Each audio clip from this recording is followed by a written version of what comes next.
This program contains scenes of violence. Viewer discretion is advised.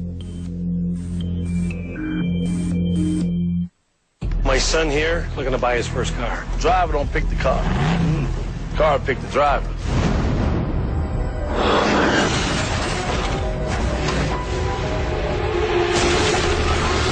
All cameras! Sound steady. Seymour? And action!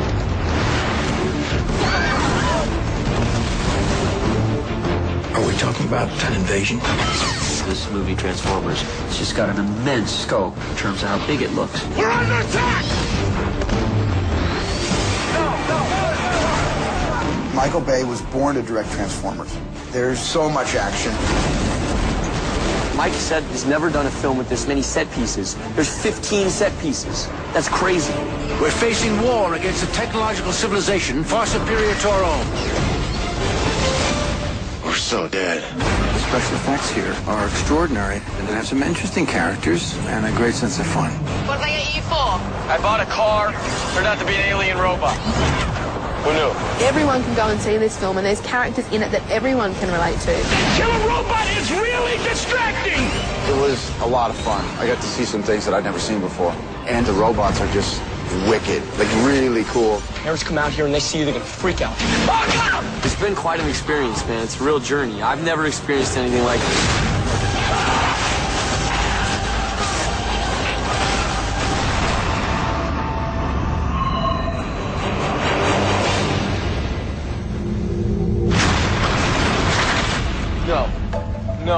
No, Dad! Oh, you gotta be kidding me. Yeah, I am. You're not getting a Porsche? Steven Spielberg called me up and said, I'd love you to do this movie, Transformers. He said, it's about a boy buying his first car. It just so happens to be an alien robot.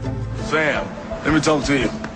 Your first enchilada of freedom awaits underneath one of those hoods.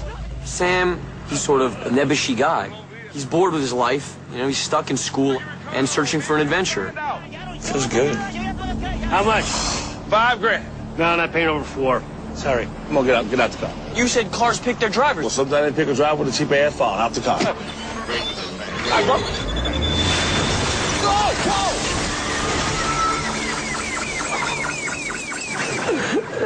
Oh, my God.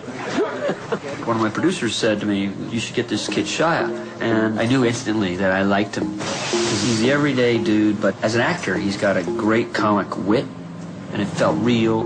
Michaela! It's Sam! So listen, I was wondering if I could ride you home.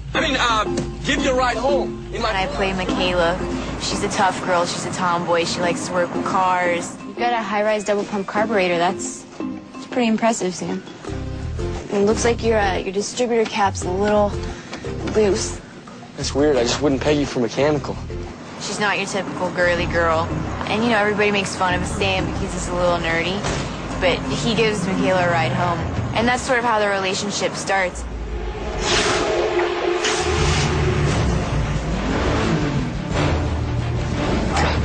That's my car! Sam, one night he wakes up in the middle of the night because he thinks the car's being stolen. He hears the car turn on and drive off, and he follows it, and he sees it transform. This really dumpy yellow Camaro turns into Bumblebee, our first Transformer character, who has been placed in his life to protect Sam because he has something that Transformers need. Transformers are robots in disguise. So this is an alien race split into two factions. The Autobots, which tend to be decent and good, and Decepticons, which by the name you can tell you shouldn't trust them very much. And they're both on Earth looking for an artifact from their planet that they both desperately need. This thing, if anybody got control over it, they would have ultimate power. And the Decepticons, they want to exploit the power of this device, which would ultimately destroy our world. So the Autobots are here trying to protect the world from this evil breaking in.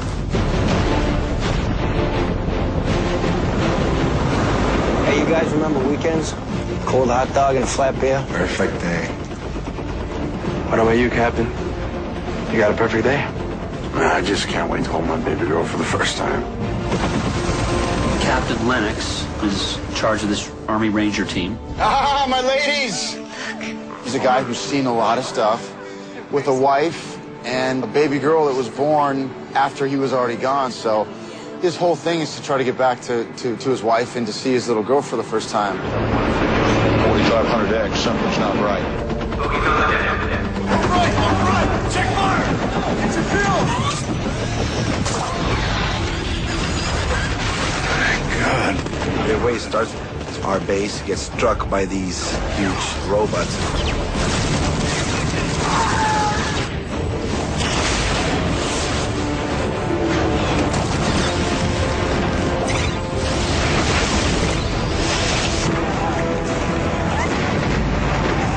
The movie, since it's got such a thread of the military throughout, we needed to come to the Department of Defense and get their cooperation.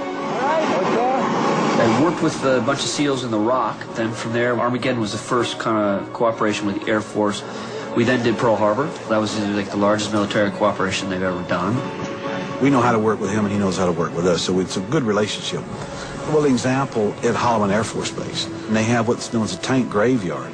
And there's probably 1,000 tanks and self-propelled artillery pieces and stuff like that. Which one do you like the least? And the first time I took Michael in there, he was like a kid at Christmas. He was like, can I have that? Can I have that? Can I burn that? Can I blow that up? You know? The access is just unbelievable.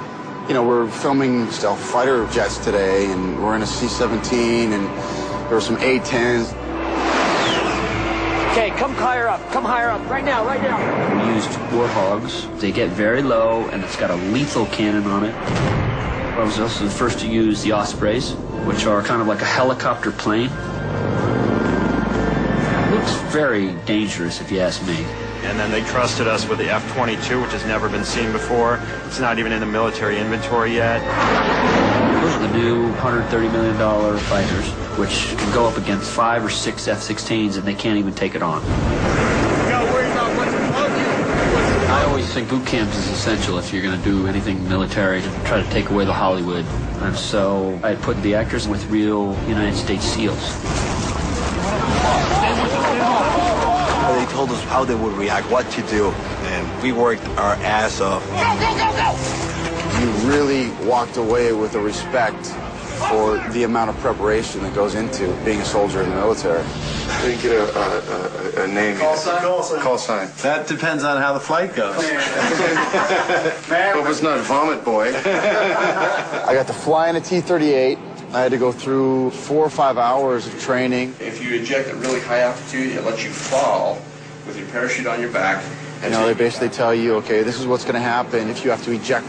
And they make it feel as if there's a good chance that this will happen. I had to change shorts after I left training. Hands up! Oh, hey! What? Hands up! Whoa! What the heck was that? Whoa!